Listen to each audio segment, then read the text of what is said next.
alors crier au suicide. Quand la vie qui parcourt le corps n'a le goût que de la froidure, il est difficile de ne pas garder silence. La honte et la peur s'entremêlent pour effilocher l'espérance. Une idylle persistante vient murmurer au cœur une possible félicité.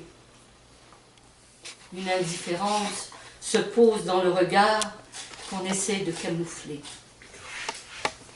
Se taire et faire semblant jusqu'à ce que tout se replace dans l'ordre établi. Peut-être est-ce une solution. Étrange sentiment couché entre la parole et le mutisme. Quelle est la chaîne qui retient la vie sur sa rive, sinon ses enfants et les gens qu'on aime?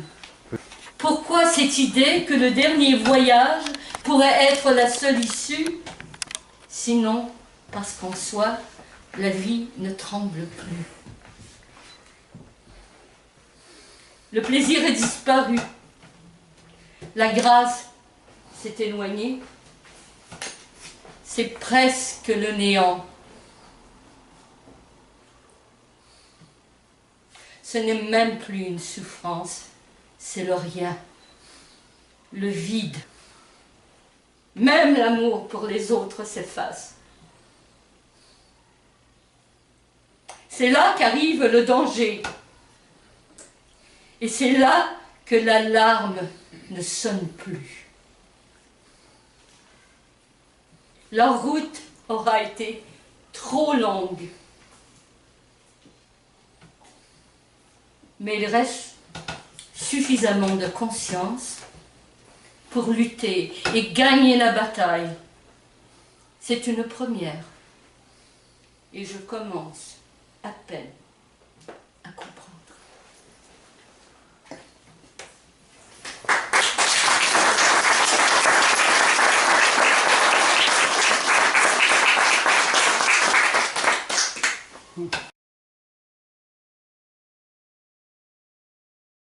Victimes volontaires. Elles se dressent du haut de leur personnage pour crier leurs révoltes abîmées.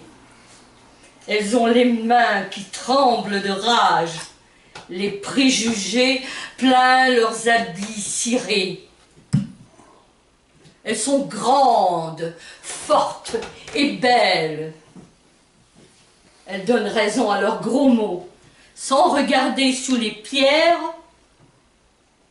se croyant seules, mal aimées et d'après-guerre. Des souffrances ont creusé les rivières.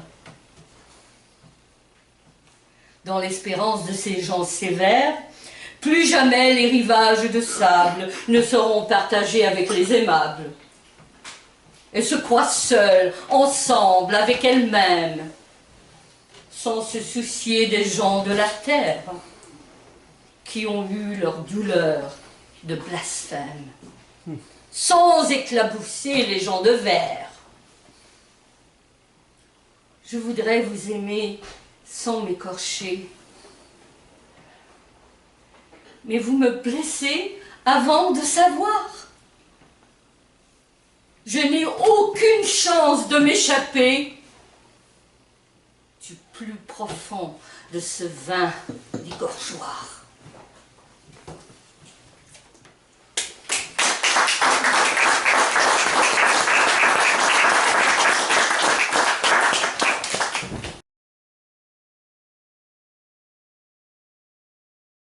Ça s'intitule « Criez avec moi ». Mon cœur déboule jusqu'à vos pieds. On demande un monde meilleur. Écoutez avec moi les grands pleurs, s'échappant des foules encerclées. J'ai peur à la vie qui tremble. J'en appelle au grand froid de cesser sa conquête indécente des richesses acquises en surcroît. Nous sommes un, nous sommes 1000. Mais chacun de nous, dans sa maison de verre, a crié, a hurlé, « Halte à la guerre !» Impuissant, parce que nos mots sont stériles. Nous sommes là, à vous regarder. Démunis, déroutés, choqués de tant d'abus envers l'humanité.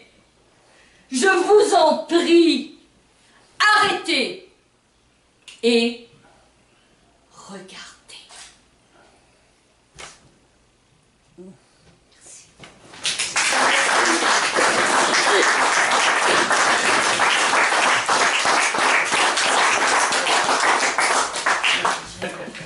Papers puis Trépempin. Merci. Merci Lorraine pour cette interprétation magnifique qui est une valeur ajoutée au poème de Diane.